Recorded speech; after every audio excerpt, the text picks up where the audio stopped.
Hello friend, नमस्कार। मैं दिनेश शर्मा। आज आपको भाव फल में यदि आपका लग्नेश धन स्थान पे हो तो किस प्रकार के फल शास्त्रों में लिखा है उसके विषय में विवरण बताऊंगा।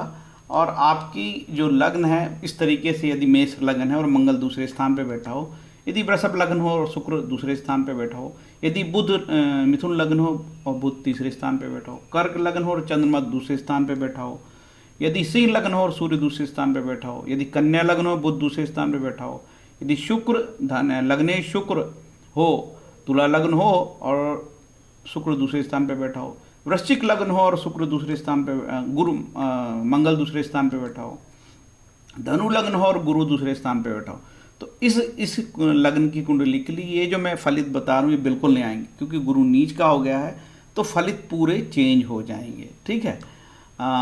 यदि मकर लग्न हो और शनि दूसरे स्थान पर बैठा हो, यदि कुंभ लग्न हो और शनि 12वें स्थान दूसरे स्थान पर बैठा हो, तो यदि मीन लग्न हो और गुरु मेष राशि में धन स्थान पर बैठा हो, तो किस प्रकार के फल आएंगे। चलते हैं आगे फटाफट, कोई बिना विलंब किए आगे बढ़ते हैं। देखिए, लोमस संहिता में लिखा है लग्नेश धन स्थान में हो तो ठीक है, लग्नेश धन स्थान में हो तो उन्होंने बताया है लाभ में हो, लग्नेश धन स्थान या लाभ स्थान में हो तो मनुष्य कई प्रकार से लाभ प्राप्त करता है। लाभ स्थान का भी लिखा है, 11वें का भी लिखा है इसमें साथ में ही। लग्नेश धन स्थान या लाभ स्थान में हो तो मनुष्य कई प्रकार से लाभ प्राप्त करता है। पंडित, अच्छा आचरण करने वाला, धर्म का जानकार, अभिमानी, बहुत स्त्रियों से युक्त। मानसागरी बोलते हैं यदि लग्नेश धन स्थान पे हो तो यह धनवान, दीर्घायु, मोटा, बहुत बलवान, राजा जैसा, भूमि प्राप्त करने वाला, धर्म के अनुसार चलने वाला होता है। गर्ग संहिता कहती है इसमें मानसागरी जैसा ही फल बताया है, जैसे धनवान, दीर्घायु, मोटा, बहुत बलवान, राजा जैसे, भूमि प्राप्त करने वाला, धर्म के अनुसार चलने वाला। यवन जातक ने लिखा है कि यह धनवान, ऊंचा तथा मोटा, दीर्घायु, कुल का प्रमुख, कई प्रकार से धार्मिक आचरण करने वाला होता है। नवाथे जी ने बोला धन का संग्रह करने वाला, लेन देन में कुशल, कुटुंब का सुख प्राप्त करने वाला, सुस्वादु, अन्न खाने वाला। और मोघे जी कहते हैं इसे धन की चिंता होती है। प्रसिद्ध एस्ट्रोलॉजर काटवे जी कहते हैं कि भाई इस प्रकार के फल में वो अपना थोड़ा चेंज करते हैं।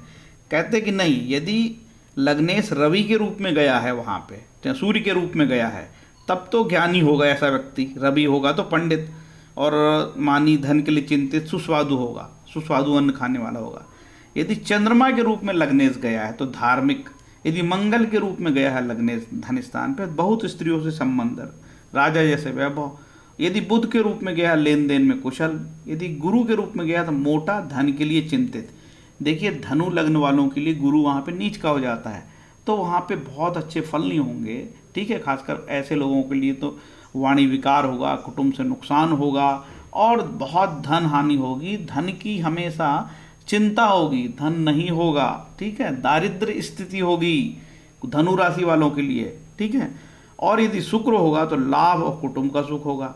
यदि शनि होगा तो दीर्घायु, जमीन मिलना, कुल में प्रमुखता, धन का संग्रह और बहुत स्त्रियों से संबंध।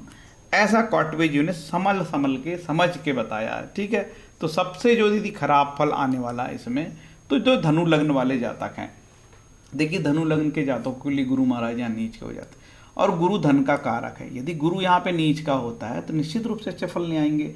तो भाई कुटुंब स्थान है, वाणी स्थान है, भोजन है, तो ऐसा व्यक्ति भोजन का भी ध्यान नहीं रखेगा, कुछ भी खाएगा, निश्चित रूप से गुरु वहाँ बिगड़े तो ऐसा व्यक्ति मोटा भी हो सकता है, क्योंकि लग्नेश शरीर है, यहाँ जाके ये मालिक नीच के हो गए हैं तो व्यक्ति जातक हेल्थ के मामले में हो सकता है मोटा हो। तो इस प्रकार से ये वाणी स्थान बिगड़ने से वाणी दोष, ऐसे व्यक्ति जहाँ बोल पड़े वहाँ झगड़ा हो जाए, समस्या आ जाए। ठीक है, कुटुंब में नुकसान हो, कुटुंब में इनकी बने ना हो, कुटुंब में अलग थलग पड़ जाएं, इस प्रकार के धनु लग्न वालों के लिए ये आएंगे। तो इस तरीके से समझ के जानना, ऐसा फल काटवे जी ने बताया है। चलते हैं आगे, नमस्कार बोलता हूँ। ये श्रृंखला चलती रहेगी, आप लोगों ने सहमति दे दी है कि श्रृंखला चलाई जाए। ठीक है, हरे कृष्णा। आगे तरतीब भाव का फल बताऊँगा मैं।